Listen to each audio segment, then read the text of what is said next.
Welcome to Recalculating Small Business. Like its award-winning book, Recalculating is dedicated to small business in America. Your hosts are Don Mazzella and Dan Perkins.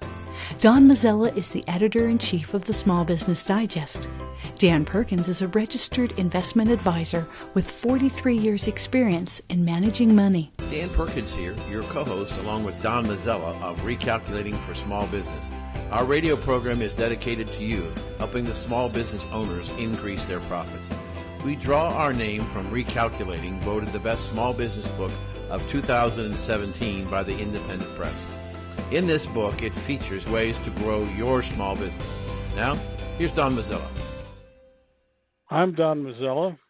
My co-host, Dan Perkins, is on assignment, but we have a really extraordinary guest today, Natalie Hodson. Natalie, welcome to the program. Thank you so much for having me. Well, Natalie, tell us first a little bit about your background, a little bit about what you do, and a website that our listeners can go to. Yeah, so I am a mom of two. I started off as a blogger. After I had my son, I gained 70 pounds when I was pregnant, and I really just started a website as a way to keep me accountable, kind of as an online journal. And I started sharing healthy recipes, and I started getting a lot of traffic to my website from Pinterest. This was 8 years ago. And so I started to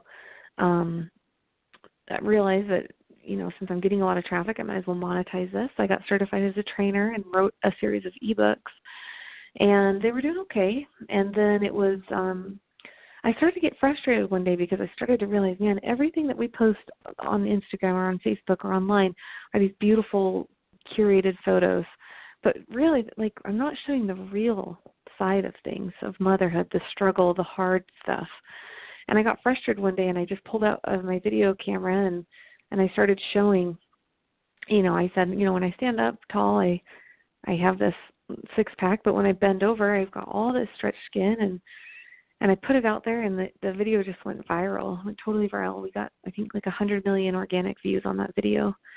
And I started to recognize that when I talked about the things that nobody else was talking about, the real raw, authentic, vulnerable things, all of a sudden it was like a magnet, and people were just drawn to it. And so I started kind of making that the core of my business. And fast forward a couple of years, I went through a divorce. I was on my own financially, and I used that same concept. I wrote an ebook called Abs Core Pelvic Floor. I partnered with a doctor, and it helps a lot of women after they have babies. If they laugh, cough, sneeze, jump on a trampoline, they'll accidentally pee their pants a little bit. So I started to leverage that concept that, hey, let's start talking about things that everybody struggles with, but most people are too embarrassed to talk about. And 2 years ago, I created a program that helps improve pelvic floor dysfunction, things like peeing your pants and all that. And we released it, and I used that it just kind of exploded. It was an embarrassing topic that most people don't talk about. And we sold it for $37 an ebook. And in 4 months, we had sold $1 million of this $37 ebook. And we've now put around 50,000 women through this program. So that's kind of, in a nutshell, how my business got started. And now what I do is I work with women primarily, and the whole core of my business is talking about things that people don't usually talk about and eliminating the shame around those topics, and we go from there. So my website, since you asked, is nataliehodson.com, my name. And I'll spell it out, Natalie. That's Natalie, Hodson, HOD as in David, SON as in Nancy. Well, now I'm going to ask you the obvious question. What do people not want to talk about? Can you give us a couple of subjects? Sure. So what I found is, since I specifically work with women, it's most things or anything that usually triggers feelings of shame or guilt or vulnerability. And so for women, the number one shame trigger is body image. So anything relating to, not liking your body, not feeling comfortable, not liking what you look like, feeling inadequate as a mom, like you're failing, that you're not a good enough mother, that you can't balance the responsibilities of work and maintaining a home.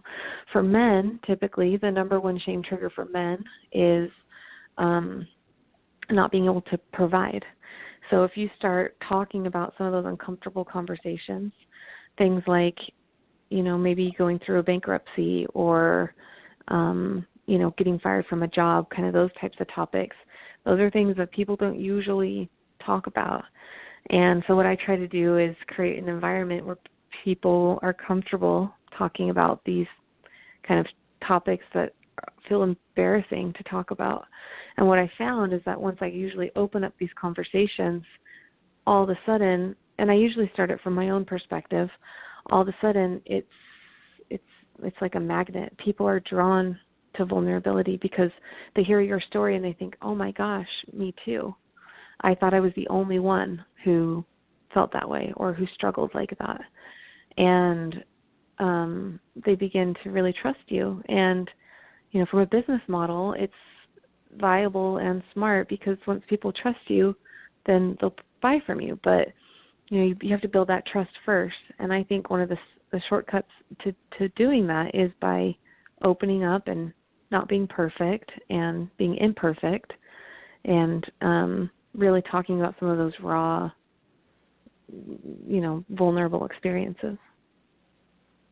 Well, usually, you're so right about that. Usually you go to a psychologist to find that out. It took me 3 or 4 years working with a psychologist to figure some of those things out.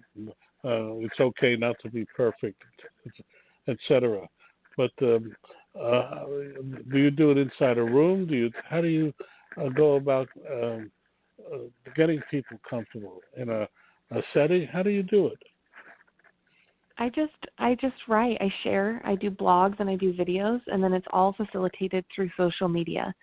So I put everything on Facebook or Instagram, and we have some private groups in Facebook, and then people just leave comments. They start conversations in the comments. They leave comments on my blog. They in 2019 our goal is to start doing more live events, but right now it's all digital and it's all online. Well, it's funny you brought it up because on Saturday I went to a coin and jewelry place. My father had left me some coins, and I wanted to get them appraised. And the woman ahead of me was selling her engagement ring and wedding ring. Oh, wow.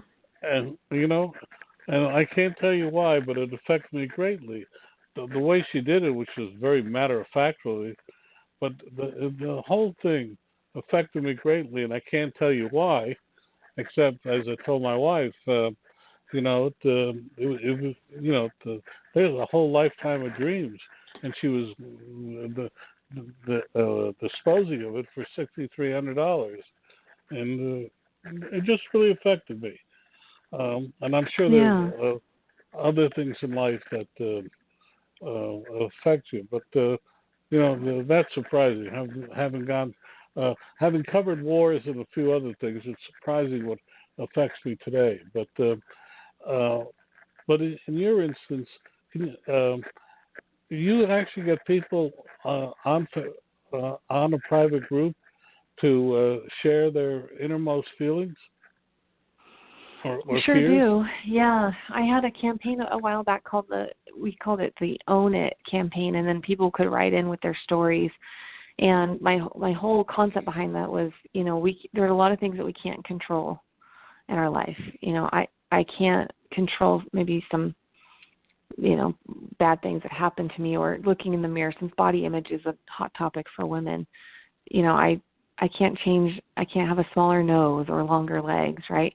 But there are things that you do have the ability to control. There's only 2 things in our life that we have the ability to control: our attitude and our effort.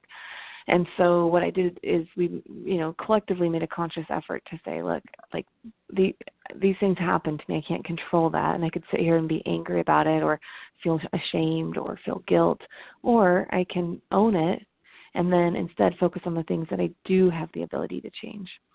And we had a lot of women, like I had one woman write in that had been in a car accident and had scars all over her body. We've had lots of women who have shared, their stretch marks from having babies or C-section scars or, those kinds of things. And really my hope is that the more we start talking about these feelings of shame or worthlessness or inadequacy, the more we realize that everybody feels that way in some regard or some area, and that it doesn't really elevate or serve you to continue to beat yourself up over a lot of those things. And so instead what you do is focus on what you do have the ability to change. Maybe say, I like how my arms look when I've been lifting weights. I like looking toned and muscular, or I like how I feel when I've been eating healthy. Those kinds of things we do have the ability to control, and so we kind of shift our focus there.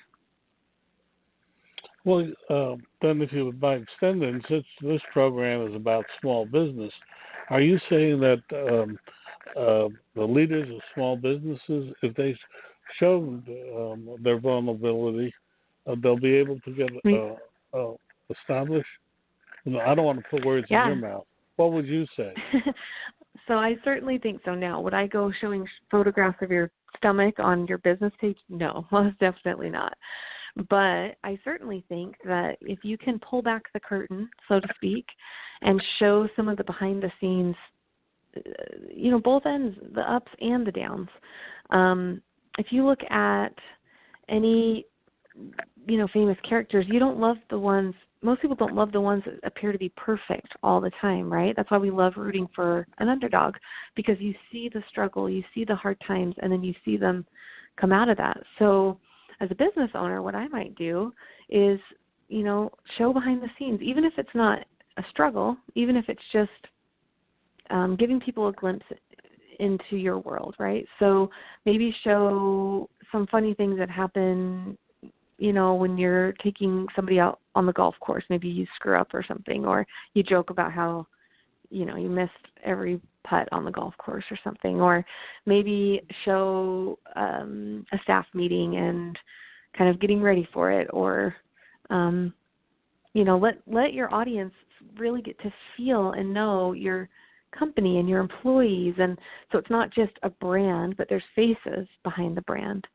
And I think the more that you're willing to put yourself, not just the business, but the people within the business out there, the more relatable you become, and the more people feel like, oh, I'd be willing to take my business there, And I think that companies that open up and talk about some of the struggles, and that's the thing, is that there's a fine line between sharing all of your struggles, right? We all know that one person who's always a hot mess and always like, everything's going wrong in my life. And that's not what I'm saying. I'm saying that, 90% of your content is really good content related to your business.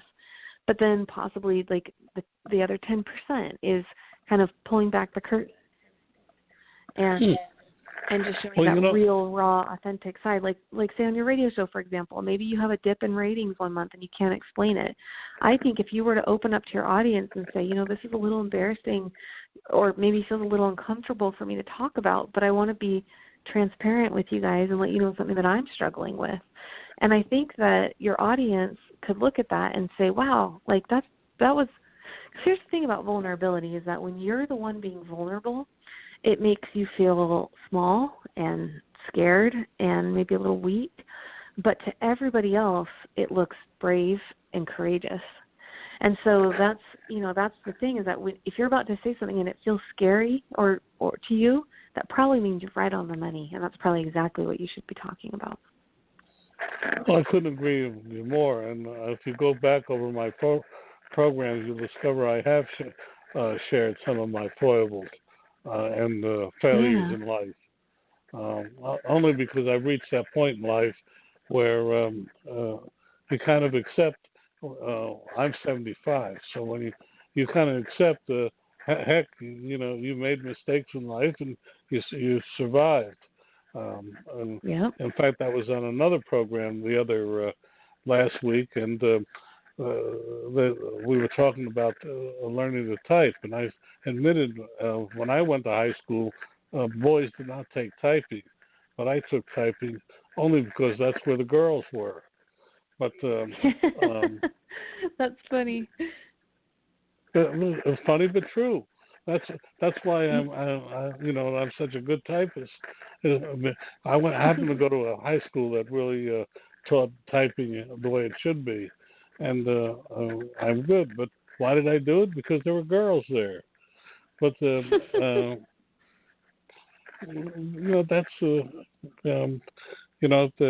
if you're absolutely right.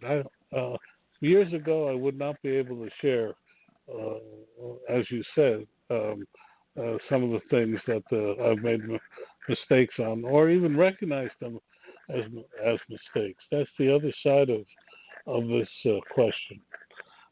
Anyway. Well, and I do think that there's, it's okay to not share things in the moment also as you're going through them. And that's one thing that I've learned is that sometimes it is so raw for me that if I were to open up and share some stuff, I maybe wouldn't be able to handle any criticism that'd be coming back, or I just wasn't in the right place. So what I do recommend to others, because what I found is that sometimes it's hard to remember how you felt in the moment when you were feeling down or struggling, or even the opposite, when you're feeling super excited about something or joyful.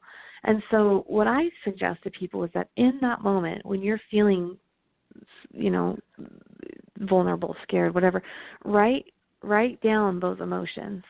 And you don't have to share them right at that moment, but then later, when you're in a place where you are comfortable sharing that failure that you went through, you have some cliff notes, right? You have something to help you write out the emotion behind it. Because for me, sometimes, if I went through something months ago and then I'm sitting in front of my computer trying to type and explain how I was feeling, you kind of forget, and it can be hard. But that's kind of one of my tips that I have too, is when you're really feeling that emotion, write it down, so then later you can draw upon that to connect with your audience. And we're talking with Natalie Hodson. She has a new book out. Natalie, the title? Mm-hmm. It's called Abs, Core, and Pelvic Floor.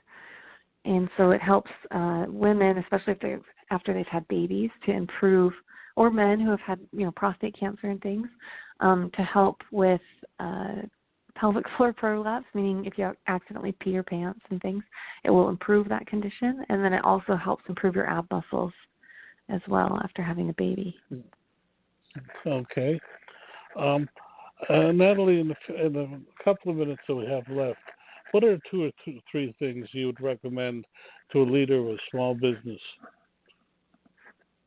Well, two things. One, don't be afraid to really open up and pull back the curtain, so to speak, and show the real side of things on social media, meaning like, the good and the bad, because people love seeing the journey. They don't, people don't like seeing, their life was just perfectly easy in a straight line the whole time. People love hearing the story. It's the story of what you're going through that connects people to your brand. And then secondly, for any business owner out there, the biggest lesson that I've learned in the last 8 years of building, I was just a blogger, stay-at-home mom, and now I run this multi-million-dollar company with lots of employees. And I would say the biggest thing that you need to recognize is that ultimately, at the end of the day, taking action is the only thing that matters. It's not your ideas. It's not your intentions. It's actually taking action. And what that means is you're going to fail a lot. And you're going to try things and they're not going to work. And you're going to try something else and it's not going to work. And the ability to learn to dust off your knees when you're kicked down, stand back up, and try again. It's actually that process of trying again that is more powerful than the success itself. And the best leaders I know personally, and really the most times I've seen success in my life, with my company is when I put my ego aside for a little, was willing to recognize, like, okay, I tried this, didn't work. Let's pivot. Let's reposition. Let's try this again. And that taking action, even when you feel scared, even when you think you're maybe not good enough, maybe if you think nobody will listen, continuing to try and try and try again and say yes and figure it out and put yourself at the risk, of failing, but also put yourself at the risk of something extraordinary happening. And that's the biggest advice I would give to business owners, somebody starting a new business, an entrepreneur, because it's not just like the fairy tale story that you see online or that you think it's going to be when you first start out. It's hard. Being a business owner is really hard. Natalie, we could go on and on, but unfortunately, we have to call it a day. Your website for our listeners? It's NatalieHodson.com. That's NATALIE. Hodson, HOD as in David, SON as in Nancy.com. Thank you so much for joining us today. A link to that website will be on recalculating.biz tonight, where you can hear this and every other future program. Perfect. And you can also, by the way, tell us about guests you'd like to hear. Natalie, thank you. And you have to come back. Thank you so much. I most definitely will. Dan Perkins here from recalculating.biz with your featured book. I want to tell you about a recent interview I had with Bob Bethel, a turnaround specialist with lots of success in small business. Bob's new book is Strengthen Your Business, Fail-Proof Strategies for Small Business. He tells us of his life successes and failures that have made him and his clients so successful. Over the years, Bob has brought 77 companies back from the brink and changed them into thriving, profitable businesses. His energy is amazing, and at 74, he proves that you can still have a great deal to give others if you just try. His suggestions are easy to understand and very helpful. One insight struck me was that most companies do not have a plan. The old Chinese proverb says, "If you don't know where you're going, then any road will take you there," is true today. Bob Bethel's book, Strengthen Your Business, can be found at Amazon.com or can be ordered at your local bookstore. This has been Dan Perkins with your Recalculating.biz featured book. Dan Perkins here for Recalculating for Small Business with your tip of the day. Should you belong to a local marketing network? One area of potential business is other small business owners through marketing networks. These groups usually meet once or twice a month for lunch and discussions. Sometimes the group will invite a guest speaker to talk about how they are building their brand. People in different businesses generally go and make up these groups. If you have a computer problem, perhaps one of the members of your group can fix your problem, or at least tell you about somebody they've used to fix their problems. Sometimes members of your group can use your product or services. So here's your Recalculating for Small Business tip of the day. Reach out and ask your fellow business friends if they belong to a marketing group. And if they do, tell them you'd like to go. Shop around and find a group or two that you like. You'll make new friends and maybe find new customers. This is Dan Perkins with your Recalculating Small Business tip of the day. Want to know more about health savings accounts for your company or yourself? Go to 2hsa.com and get a free employer's primer. Health savings accounts are a cost-effective way of offering health care benefits to your employees and yourself. HSAs build retirement funds for your employees, improve morale, and reduce your health care benefit cost. For a free employer guide to HSAs, go to 2hsa.com. That's 2hsa.com. Marcus Lemonis, J.D. Powers, and John Scully, and 100 other presidents and experts contributed to Recalculating the book. Why did all these people agree to contribute to the book? I'm Don Mazzella, and I'm the editorial director of Small Business Digest. And for 20 years, we have been offering small business leaders information and data to increase profits. Recalculating the book was named the best small business book by the Independent Press Association. Whether you need help with marketing, staffing, finance, operations, technology, or many other subjects, they're all here in Recalculating the book. They're now available at Amazon at a reduced cost. We've also created the radio program Recalculate on recalculating.biz. Hello, I'm Dan Perkins, the co-host of Recalculating, and I just found out that I'm a type 2 diabetic. I don't know about you, but I was scared. I went to the diabetes classes at the hospitals and was overwhelmed with all of the information. I'm not a doctor. I'm a diabetic looking for a better way to treat my diabetes. It's important to me to try and treat my diabetes with a minimal amount of drugs. I found the Diabetic Solution Kit. It's a proven system used by over 300,000 people that help them balance their blood sugar, lower their A1C, and treat diabetes at the root cause. When you follow the simple instructions, the Solution Kit could help you get off of drugs, and it may even alleviate your need for daily insulin shots with your doctor's approval. If you're looking for an alternative in treating your diabetes, then you need to consider the Diabetic Solution Kit. I know it helped me, and maybe it can help you. Go to recalculating.biz and look for the Solution Kit link. Click on it and learn more. This is Don Mazzella. My co-host, Dan Perkins, is on assignment, but we have a really great guest today with what I think some great information that we should all be listening to. Our guest today is Sam Hendler. He's Managing Director at Harris Williams, and he's here to talk about an incredible new survey that they've just finished. Sam, welcome to the program. Thanks. Glad to be here. First off, tell us a little bit about yourself, about your company, and your website. Sure, happy to do that. So, as I said, I'm a managing director in the TMT group at Harris Williams. I've been with the firm now for over 13 years. I started my career roughly 20 years ago with a firm called Broadview, doing mid-market M&A advisory work for technology companies, and then was at a private equity fund of funds for a couple of years before going to business school and joining Harris Williams to help start our technology practice roughly 13 years ago.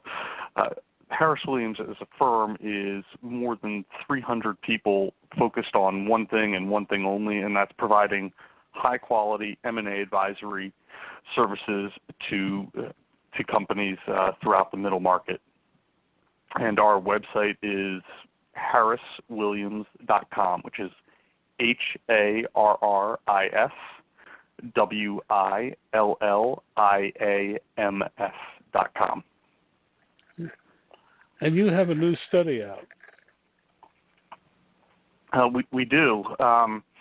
We recently surveyed a number of owners across more than 400 owners of businesses, of high-growth businesses across the country. And a couple of interesting points we'd extract from that. First and foremost, M&A has become a fundamental part of really every company's strategy, whether they're looking to acquire talent, capabilities, markets, or also for certain individuals, entrepreneurs who've been very successful with their businesses, looking for ways to generate some personal liquidity through considering an exit through an M&A process. Well, with that as a starting point, when I went through the study and looked at it, there were so many interesting points. What are two or three things that you got out of the study that you'd like to share with our audience? So I think there are a few key takeaways. First and foremost, the business climate is an extremely positive one right now, and I think there's a high degree of optimism that's being reflected in the survey. As we've talked to these 400 plus individuals, nearly 9 in 10 are saying they're very optimistic or optimistic about business prospects through the bulk of 2018, which is up from 76% when we conducted the survey last year. And so that's fun. That's number one, and we're seeing that reflected in the M&A environment writ large, which is there's been a tremendous level of activity throughout across the different sectors in the economy from an M&A perspective, and we're certainly seeing that in our own business where we're going to have what we believe will be another record year in 2018 for us as well. And I think there are a few things fueling this level of both economic growth, but really in the context of M&A. First and foremost, the level of dry powder, which is uninvested private equity capital across North American and European private equity firms, is now at roughly $850 billion of equity capital. What we mean is private equity groups raise capital from investors, from limited partners to invest on their behalf into companies, and they have committed pools of capital, and so we are now seeing a record level of capital committed to the private equity asset class. And so there is more than, again, $850 billion of capital that has been committed to be invested by private equity groups. That's exciting. But and this is not a political question, but rather, I just picked up my newspaper this morning, and it said the economy is in trouble. And yet you're saying that 90% of the people, the leaders of your group, in your subsector, are optimistic. What am I to draw from those two contrasting views? I think there is. I think we need to separate, without trying to get too political here. Try to separate a little bit of economic growth at the individual level from business growth, and so we are seeing again very strong performance among private companies, particularly the high quality businesses across a number of different sectors. So think about technology companies, for example, where I spend all of my time, and we are seeing a significant uptake of technology solutions amongst small and medium-sized businesses because the technology is affording them tools that will help them compete against larger businesses, and it gives them the ability to become more efficient, more nimble, operated in a far more sophisticated fashion because of the broad availability of technology solutions really across every industry. And I think what we're seeing is technology has really permeated every subsector of the economy in terms of how do you make a business operate more efficiently. So if I heard you correctly, what you're saying is that technology has really given companies a competitive advantage to enable them to grow profits. Would that be a accurate statement? That's absolutely right. The way I would phrase it is leveraging technology has become a strategic imperative for every company in their market in order to be competitive. Oh, before we go any further, can you do me a favor and spell out your name so Sure. I get this right? Not a problem. It's Sam Hendler, H-E as in Edward, N as in November, D as in Delta, L-E-R. We're talking with Sam Hendler. He's with Harris Williams. He's talking about a fascinating subject, which gives our audience, which is 59% small business owners or presidents, a feeling of, I think, a positive feeling.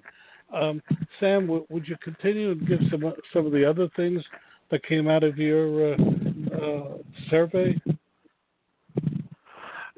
Sure. A few other things that came out of the survey. I think the one of the big things is again, trying to avoid getting too political here, but clearly the corporate tax cuts that came into play at the beginning of this year have provided companies, particularly small businesses, with significantly more cash and they are strategically investing that cash into workforce development. So of the 400 plus companies we surveyed, 47% are going to add to their payroll with another, and 30% say will actually boost benefits and compensations. But when we think about what we consistently hear from the CEOs with whom we work, it's three key things: can't find the right, you can't hire enough people, and we can't find the right people, and it's of critical importance to retain. When we find a great individual, to retain them and develop them, and that is growing and retaining the workforce is what we hear consistently from our clients as the single biggest challenge and thing on their mind on a day-to-day basis. That's really interesting, considering that 2 years ago we were saying there were 96 million people who had left the workforce. Where did they all go? This program is not political. We're just trying to reconcile. There's a story in the Wall Street Journal today about how the tax cuts are going to cost New York State $22 billion, state of citizens, and anyway. Do you think, on the whole, the tax cuts have benefited not only the corporations but the employees, based on your study? I think that's been that has been a clear feedback we've received, and so yeah, I think that's very clear based on the desire of companies to both increase their workforce as well as you think about the competition for top talent, increasing benefits and compensation to attract and retain the best employees. And again, to bring it back to something we were discussing earlier, particularly interesting from our perspective is the number of technology companies that have sprung up to actually help employers deliver a better work and work-life experience for their employees. We actually have a white paper on our website specifically around the advent of health and wellness and how certain companies are using that as a competitive differentiator in their hiring and retention. Can you give the website and the link to our audience? So it's harriswilliams.com. It's /news, NEWS -insights. Great. It's just a study that I think people should know about. And the general website is harriswilliams.com. Am I correct? Correct. And in the news and insights section of our website, we have a number of white papers we've done on different industries, as well as some perspective pieces on different sectors of the economy. So I think your listeners will be able to find a number of different articles and content that will be of particular interest to them. Well, let's go back. 59% of our audience are presidents and or owners, and they're generally in the middle market or smaller. What do you see as the future for them in terms of M&A activity and in terms of growth? So, our view is that the middle market is a fantastic place to be. It's extraordinarily active in terms of M&A, and that's driven, as we talked about, by a significant amount of private equity capital that is waiting to be invested and deployed, as well as significant corporate cash balances on the balance sheets of large strategic players. And we are seeing it's been an incredibly robust M&A environment, and our view is it's become an increasingly important strategic tool both for operators of businesses as well as entrepreneurs who are considering potential exits. When you say strategic, I'm assuming it means rather than invent it here in the corporation, to buy it from someplace else. Am I correct? That's absolutely right. And again, technology is enabling that in a different way than was imaginable even 5 or 10 years ago. Well, that being the case, what are some of the things that people are looking for in companies? I don't mean in terms of what they produce, but in terms of their cash flow or things like that. Sure, and what people are looking for when they seek to acquire companies can vary widely by industry, but there are certain common characteristics that I think define a great business. One is just leadership in whatever market it is that the company is serving. And leadership can be broadly defined in terms of market share, in terms of product quality, in terms of insight into the market itself. Second is obviously the related and is the financial performance, and any acquirer is placing a significant premium on growth, particularly in this market, and then the ability to demonstrate, and again it's part and parcel, but the ability to demonstrate true value and ROI to the customer base is also something that gets potential buyers very excited about a potential acquisition. One other thing I would say, and because we do so many M&A deals every year and work so closely with companies, we've got a very clear perspective on what are the key performance indicators or KPIs that buyers are seeking to evaluate when they look to acquire a company. And we encourage our clients, and more importantly people who are not our clients yet, to begin tracking those well in advance of a potential M&A process, so that when they do decide to pursue a liquidity event, they've got all the data at their fingertips and can tell a story in a very compelling fashion. And again, for our audience, what would these KPIs be? It will vary by industry, but think about things like as simple as revenue growth, but how many new customers have you added in a given year? How much have you increased your sales to existing customers over time?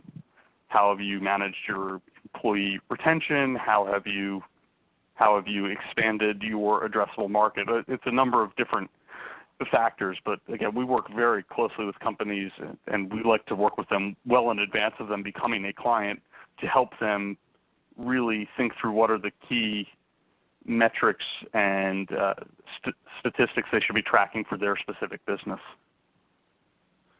Well, then let me ask you a question. I own a company. I can call Harris Williams up and say, look, I'm not ready yet, but I'd like to talk to somebody about preparing my company for acquisition. Absolutely. And I will tell you that the great thing about our firm is confidentiality is truly our stock in trade, and we respect people's privacy and confidentiality, and would never share information without explicit approval from an individual or a company. And so we all got into this business because we love advising companies and CEOs and entrepreneurs, and that's what we seek to do every day. Well, but I'm going to ask you the question. I as a company owner, don't just call up the general number. Is there a specific number they should call, or how do they get in touch with you? So if you go to our website, you will actually see we've got we've got a section called Industry Expertise, and it lays out the different sectors that we cover where we have dedicated experts and professionals in each of those different sectors, ranging from technology, media and telecom, to consumer, to aerospace and defense, really any sector of the economy where I think your listeners could be active, and it will direct you to the individuals who are responsible for that sector for us. Well, that's good to know. I don't have a company to sell, but I tell you one thing, you've done a great job of selling me. We're talking with Sam Hendler. He's with Harris Williams, and we're talking about a fascinating new survey. Sam, we have just a couple of minutes left. You've outlined what people should do, but let me talk about the thing. It's very hard to get to sell something you've created yourself. How do you deal with that issue? Yeah, it is an emotionally fraught time for any time an entrepreneur contemplates selling the business that they've created. There are a couple of things. One, first and foremost, no one ever buys a company to shrink it. People buy companies to help them grow, and what we are often helping people to do is find a partner who's actually going to help them accelerate the growth of the business beyond what they could do on their own. Be that through capital, strategy, market access to certain customers, et cetera, whatever resources that the incoming acquirer can bring to bear to actually accelerate the growth of the company. And while most entrepreneurs obviously have a deep emotional attachment to the company they've created, can find that very energizing to go through a process where they're meeting with people who are helping them think through how to accelerate growth. That's number one. Number two, we are consistently told by our clients after they go through a transaction process that they learn things about their business that they did not know walking into our engagement. Partly because, and I'm sure this is common to all your listeners, they spend 100% of their time running their business and being very heads down on the day-to-day, what needs to happen next in the business. And going through a transaction process really compels them to pick their head up and think about the business in a different way strategically than they do on a day-to-day basis. And again, most entrepreneurs we work with find that very energizing. And we certainly find that energizing when we work with clients to see them discover things about their business. Well, let me ask you a different question. Do you recommend that owners stay with the company after it's acquired? Again, it's very, very it's very dependent on each situation. And the nice thing is we can orchestrate dialogue with potential buyers to really meet the goals and objectives of the business owner. And so some management teams want nothing more than to stay with the business and work with the new owner and take the business to the next level. And some people really want to go play golf. And we want to make sure that whatever our client is trying to get out of the transaction, we help deliver for them. I guess the other question is, how do you get paid?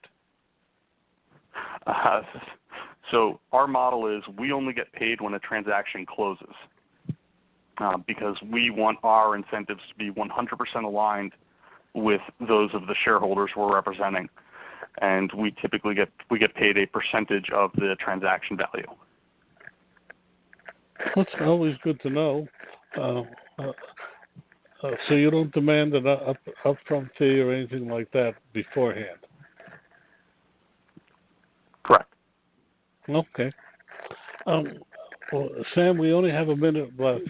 I hope you don't mind me calling you Sam. After this, feel like I've gotten to know you well. How do you see the future of M&A? You said earlier you think it's going to be good in 2019. You still think that? Well, obviously you do, but can you give us a little bit more detail? Sure. Again, as we think about what are the factors that influence the M&A environment, there are really four key components that I think give you insight into how the M&A environment is likely to perform. Yeah. First and foremost is underlying business performance, and all indications we have seen are that companies, particularly companies that have differentiated products, technology, people are continuing to perform extremely well and are solving. The second component is capital availability, and there's sort of three components of capital availability. It's the private equity capital, dry powder as we refer to it, which we've talked about, $850 billion, which is the highest it's ever been. The level of corporate cash that sits on the balance sheets, the S&P 500 has another $1.3 trillion in cash on corporate balance sheets. Again, highest level it's ever been. And then finally, debt availability, as many companies use debt to help finance the purchase of a company. We're seeing very, very strong levels of debt availability. So you take the economic factors and then also combine that with the need, the strategic imperative on the part of both private equity as well as corporates to acquire businesses, either because in the case of private equity, it is their mandate, and in the case of corporates, it is how they are going to deliver the growth that is demanded of them by the public markets to satisfy their valuation. We're talking with Sam Hendler. He's managing director of Harris Williams. He's given us a lesson in finance that I thoroughly enjoyed, and I hope our audience does as well. Sam, your website one more time for our audience? Sure, is harriswilliams.com, which is HARRISWilliams.com. Sam, a link to that website will be on recalculating.biz tonight, where you can hear this and every other past and future program. And you can also tell us a guest you'd like to hear. Sam, thank you so much for being with us. Thank you, Tom. Appreciate it. Tell me, Dan, tell me about your latest book. My current book that's coming out, I should say, is Why Can't Grammy Remember Me? And it's really the first book written for children between the ages of 9 and 12 and their families, dealing with dementia. Dementia is a growing problem with the elderly in the United States and around the world, and we are not very well informed about what's going on, what's happening. So I wrote this book in the form of a mystery. And I have two little girls, 9 and 12, who have a magical power to seem to be able to find things that are lost. And so they go to their dads and moms and they say, we work all over the neighborhood helping people find things, and we seem to find things. And their dad says, yes, you have a magical talent to do that. And they said, we'd like to start a business to see if we can help other people.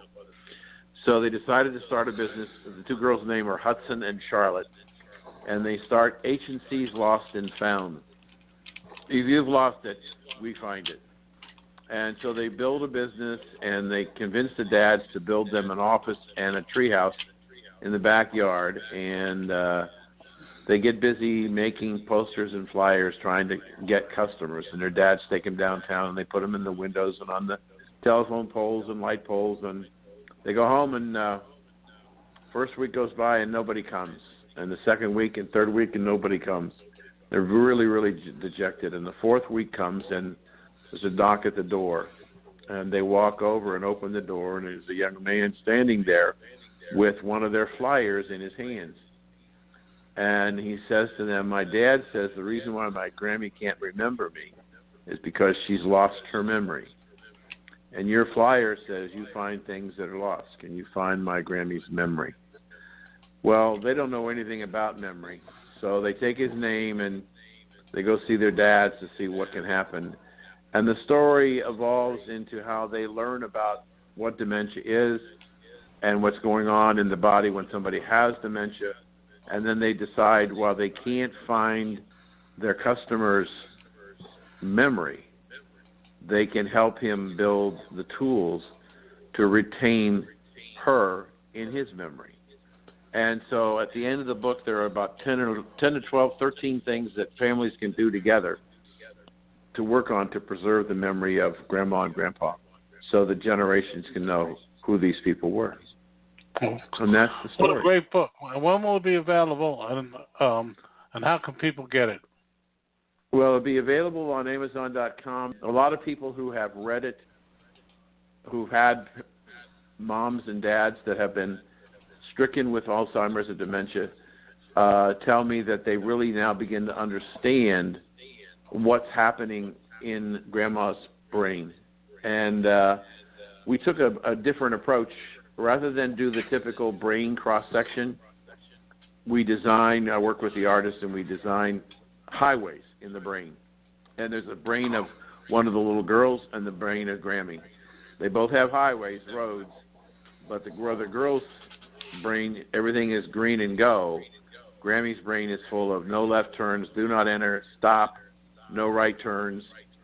So all of the messages that need to come from our brain get screwed up, and we can't function. Great illustrations, though. Wonderful illustrations.